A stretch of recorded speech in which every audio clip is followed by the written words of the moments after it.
Voilà donc la configuration hydrique régionale.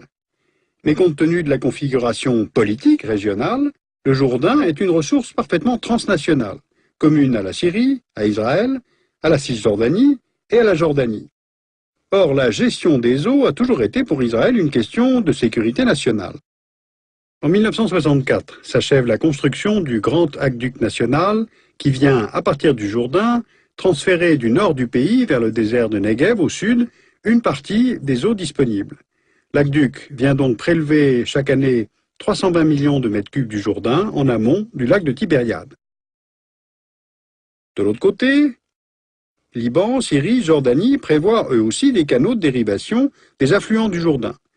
Un premier projet prévoit le détournement du Hasbani et du Banias vers le Yarmouk et la construction d'un barrage à Moukheiba, à la frontière syro-jordanienne.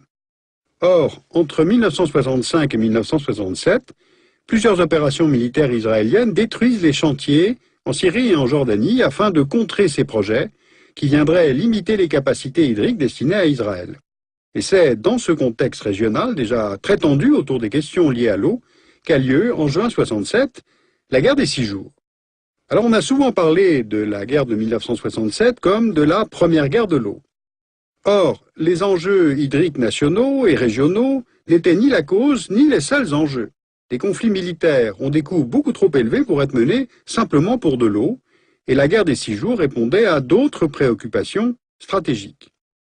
En revanche, pour Israël, les gains territoriaux de la guerre de 67 ont largement dessiné le contexte hydropolitique que connaît ce pays aujourd'hui, puisque 57% des ressources en eau d'État hébreu proviennent de territoires situés à l'extérieur des frontières d'avant 67.